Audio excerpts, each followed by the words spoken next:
हर दिन लाखों लोग कैमरा के आगे आते हैं। कुछ लोग मेकअप करते हैं, कुछ लोग मोटिवेशन देते हैं और कुछ लोग अपनी लाइफ स्टोरीज को शेयर करते हैं। उनमें से कुछ लोग वायरल होते हैं और कुछ लोगों को भूल जाया जाता है।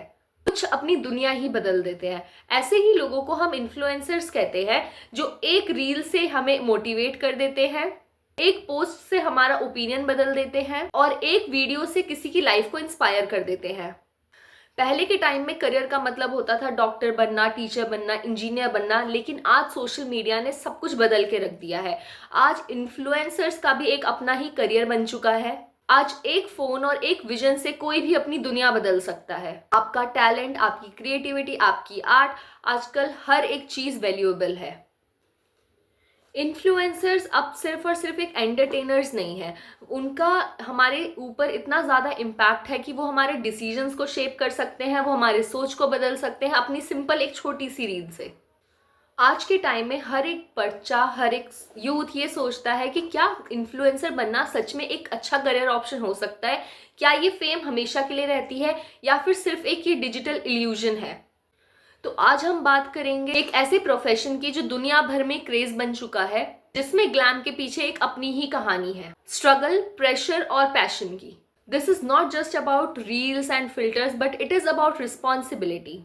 अब चलो बात करते हैं सबसे इंपॉर्टेंट चीज की, जो कि है मनी। ऑब्वियसली अगर हम एज अ इन्फ्लुएंसर काम भी करते हैं तो हम सोचते हैं कि हमें बहुत सारे पैसे मिलेंगे, लेकिन चलो आज समझते हैं कि एक्चुअली में इन्फ्लुएंसर्स पैसे अर्न कैसे करते हैं, एक रील से कितने पैसे मिलते हैं और क्या ये एक स्टेबल करियर ऑप्शन है। तो चलो मैं आज आपको यही सारी बातें बताती हूँ।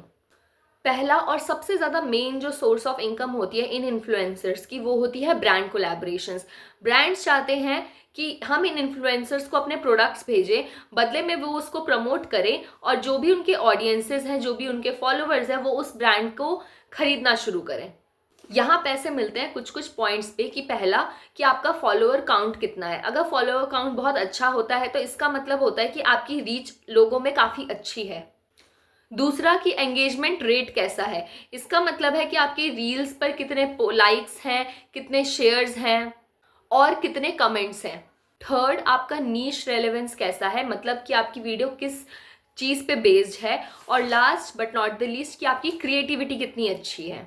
कभी कभी एक माइक्रो इन्फ्लुएंसर जिसके सिर्फ 10,000 के आसपास फॉलोअर्स हैं, उनको भी ब्रांड कोलैबोरेशंस बहुत अच्छी मिलती है। इनफैक्ट कुछ बहुत बड़े बड़े इन्फ्लुएंसर से ज़्यादा अच्छे ब्रांड कोलैबोरेशंस इन्हें मिलते हैं, क्योंकि लोग इन पर ट्रस्ट करते हैं, इनको बातों पे भरोसा करते हैं और इनकी ऑडियंस जेन्युइनली इनसे कनेक्ट करती है। ब्रांड्स थाउजेंड से लैक्स में पे करते हैं डिपेंडिंग ऑन योर इन्फ्लुएंस और आप कैसे उस चीज़ को प्रेजेंट कर रहे हो अपने ऑडियंस के आगे। दूसरा होता है एफिलिएटेड मार्केटिंग। इसमें क्या होता है बेसिकली कि यहाँ पे आप अपने बेसिकली लिंक प्रोवाइड करवाते हो अपने रील्स के अंदर और लिंक के थ्रू जितने भी लोग प्रोडक्ट को बाय करते हैं उसका एक हिस्सा आपको मिल जाता है। ये एक पैसिव इनकम का सबसे ज़्यादा बेस्ट तरीका है और सबसे ज़्यादा पॉपुलर तरीका है। इसमें लोगों को जितना आप पर ट्रस्ट होगा और आपकी जितनी ज़्यादा रीच होगी, आपकी उतनी अर्निंग होगी। अब बात करते हैं यूट्यूब की, जहां पर एक वीडियो सिर्फ कंटेंट ही नहीं, एक पूरी की पूरी करियर अपॉर्चुनिटी बन चुकी है। ये प्लेटफॉर्म क्रिएटर्स को मौका देता है अपने पैशन को एक अपना कंप्लीट प्रोफेशन बनाने का। में अर्निंग तब शुरू होती है जब आपका मोनेटाइजेशन खत्म हो चुका होता है। इसका मतलब कि 1000 सब्सक्राइबर्स प्लस 4000 वॉच टाइम, और अगर 4000 वॉच टाइम नहीं भी है तो अगर आपके शॉर्ट्स पे 10 मिलियन के आसपास व्यूज है तो आपका मोनेटाइजेशन खत्म हो जाता है। मतलब मोनेटाइजेशन, आपका चैनल मोनेटाइज हो जाता है और यूट्यूब आपको पार्टनरशिप प्रोग्राम में एक्सेप्ट कर लेता है और तब हर एक वीडियो में लगने वाले एड्स से आपको इनकम आती है। ऐसे आपका चैनल ग्रो करता है, ब्रांड कोलैबोरेशंस इंक्रीज होती हैं और वो आपको वापस से रीच आउट करती हैं ताकि आप उनके ब्रांड्स को, उनकी चीज़ों को प्रमोट करें। हर एक वायरल वीडियो के पीछे 50 फ्लॉप वीडियोस छुपी होती है और कई बार तो उससे भी ज़्यादा। पर जो क्रिएटर अपने पेशेंस और कंसिस्टेंसी को नहीं छोड़ता, वो एक दिन अपने फॉलोअर्स भी गेन कर लेते हैं और अच्छी खासे पैसे भी कमाने लगते हैं। जब आप अपने नीश में एक्सपर्ट हो जाते हो तो बहुत सारे लोग आपसे सीखना चाहते हैं और बहुत सारे बड़े बड़े यूट्यूबर्स ने फेमस होने के बाद अपने खुद के बहुत सारे कोर्सेज लॉन्च किए हैं।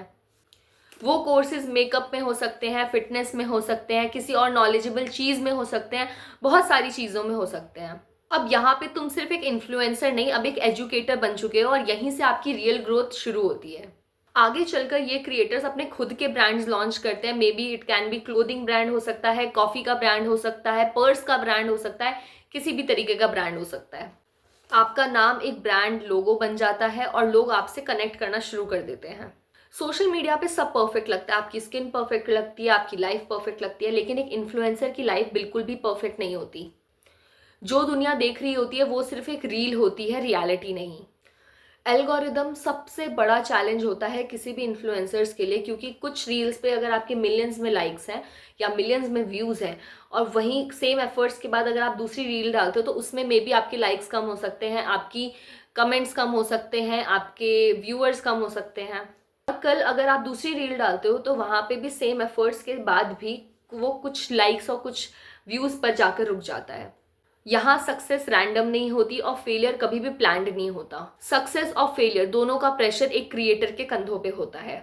सोशल मीडिया पे सब खुश लगते हैं, आपको लगता है कि वो क्रिएटर कितना खुश है, उसकी लाइफ कितनी ज़्यादा अच्छी है, कितनी हैपनिंग लाइफ है, लेकिन अंदर से कहीं ना कहीं वो भी टूट चुके होते हैं। कई बार अगर वो कैमरे पे आके हंस रहे हैं तो कई बार इंटरनली उनको भी किसी चीज़ की एंग्जाइटी होती है, वो भी बर्नआउट फील कर रहे होते हैं, उनको भी स्ट्रेस होता है कि वीडियोज़ पे लाइक्स नहीं आ रहे, कमेंट्स नहीं आ रहे, व्यूज़ नहीं आ रहे।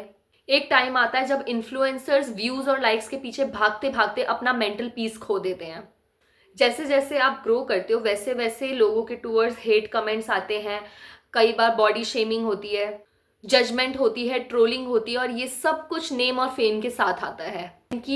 इनकी एक स्टेबल इनकम भी नहीं होती। कई बार ब्रांड्स बहुत ज़्यादा पे कर देते हैं और कई बार कुछ बहुत महीनों तक कोई भी ब्रांड आपको रीच आउट भी नहीं करता। हाँ, कोई वीकेंड नहीं होता। इवन जो इन्फ्लुएंसर्स वीकेंड्स और या फिर वेकेशंस पे जाते हैं उनका कैमरा उस टाइम भी ऑन होता है, उनका माइंड उस टाइम भी वर्क कर रहा होता है कि उनको व्लॉगिंग करनी है, उनको अपने चैनल पे पोस्ट करनी है। इनके लिए वर्क और लाइफ को मैनेज करना एक साथ बहुत ही ज़्यादा प्रॉब्लमैटिक हो जाता है। ये लोग तो आकर सबको मोटिवेट करते हैं, लेकिन अंदर से इनके अंदर खुद का मोटिवेशन डाउन हो चुका होता है एक पर्टिकुलर पॉइंट ऑफ टाइम पे आके। लेकिन इतने प्रॉब्लम्स के बाद भी, प्रेशर, स्ट्रगल और अनसर्टेनिटी के बाद भी सिर्फ और सिर्फ वही इन्फ्लुएंसर सक्सेसफुल होता है लाइफ में जो कि कंसिस्टेंट रहता है, जिसमें पेशेंस होती है और जो अपने व्यूअर्स के नीड्स और डिमांड्स की केयर करता है। तो अगर आप भी एक इन्फ्लुएंसर बनना चाहते हो तो रिंग लाइट से पहले इन्वेस्ट करने से पहले एक राइट माइंडसेट पे इन्वेस्ट करो। ऑथेंटिसिटी आपका हार्ट है, कंसिस्टेंसी आपका बैकबोन और क्रिएटिविटी आपका ब्रेन। फेम तो तब आता है जब आपके फॉलोअर्स बढ़ते हैं, लेकिन लीगेसी तब स्टैब्लिश होती है जब फॉलोअर्स के साथ साथ लोग आपको रिस्पेक्ट भी करें। सोशल मीडिया ने हम सबको एक माइक दिया है, तो ये आपको डिसाइड करना है कि आप उस माइक का यूज़ नॉइस के लिए करते हो या एक पॉपुलर वॉइस बनने के लिए। अगर आप एक पॉपुलर इन्फ्लुएंसर बनना चाहते हो तो सिर्फ एक पॉपुलर कंटेंट्स मत क्रिएट करो, कनेक्शन बनाओ, लोगों के साथ रिलेट करो, उनको बिलीव करवाओ कि वो आप पर ट्रस्ट करें। सिर्फ फॉलोवर्स मत कलेक्ट करो, फेथ अर्न करो, और सबसे ज़्यादा ज़रूरी, दुनिया को इम्प्रेस मत करो, अपने आप को सिर्फ एक्सप्रेस करना सीखो। अगर इस वीडियो से आपने कुछ भी अच्छा सीखा तो प्लीज़ लाइक और सब्सक्राइब कर देना। तब तक के लिए बाय बाय।